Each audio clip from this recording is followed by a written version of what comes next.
என்னுடைய கடந்த பாராளுமன்ற உரையிலே நான் சொல்லியிருப்பேன், யாழ்ப்பாணம் மட்டக்களப்பு கொடுங்கன்னு. இப்போ எனக்கு இந்த பயணத்துக்கு பிறகு சொல்ல வேண்டியிருப்பது, இலங்கையும் சேர்த்து எடுத்துக்கொள்ளுங்கடா தமிழத்துக்கு ப்ளீஸ்.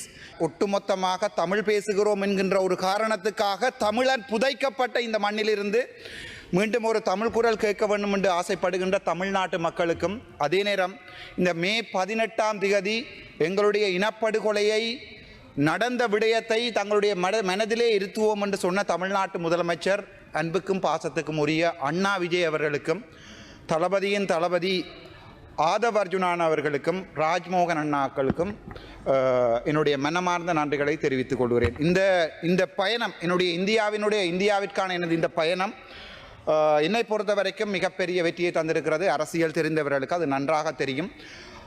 தமிழகம், தமிழீழம் என்பது வார்த்தைகளால் மட்டுமல்ல, மொழிகளால் மட்டுமல்ல, உணர்வுகளால் மட்டுமல்ல.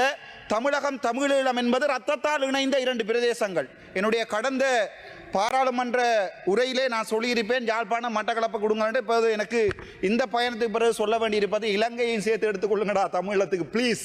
ஏனென்றால் இங்கே ஊழல், இங்கே தமிழன் அடக்கப்படுகிறான், ஒடுக்கப்படுகிறான். இங்கே ஊழல் மிகப்பெரிய, அதற்கு மிகப்பெரிய கவலை என்னென்றால், அதையும் தாண்டி தமிழ் பேசுகின்ற ஒரு சில அரசியல் பொய்யர்கள் இன்றைய தினம் இந்த சிரட்டையிலே தண்ணி கொடுத்து, உங்களுக்கு தெரியும், நன்றாக தெரியும், மானம் மரியாதை இழந்த ஒரு தமிழினமாக இந்த பாராளுமன்றத்திலே பிரதிநிதித்துவப்படுத்துகிறோம் என்ற போது மிக கவலையாக இருந்தது. அந்த வகையிலே முதலமைச்சர் விஜய் அண்ணா அவர்களுக்கு எங்களுடைய மனமார்ந்த நன்றிகள். எங்களுக்கு வலிக்கிறது, எங்களுக்கு போவதுக்கு இடம் இல்லை.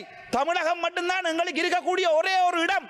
அங்கேதான் எங்களால் வர முடியும். ஏனென்றால் தமிழகத்தில் கால் பதிக்கின்ற போதுதான் இன்னொரு அந்நிய நாட்டுக்கு வந்திருக்கிறேன் என்ற உணர்வு எங்களுக்கு இருக்காது. ஏனென்றால் தமிழகம் எங்களுடைய ரத்தம் சிந்திய இடம். என்னுடைய தேசிய தலைவர் பிரபாகரன் இன்று பாராளுமன்றத்தில் மட்டுமில்லை, முதுகெலும்புள்ள எவனாவது இருந்தால் முன் தேசிய தலைவருடைய பெயரை, இந்த ஸ்ரீதரன், இந்த கஜேந்திரகுமார் பொன்னமனம் எவனாவது இருந்தால் கதைத்துப்பார்,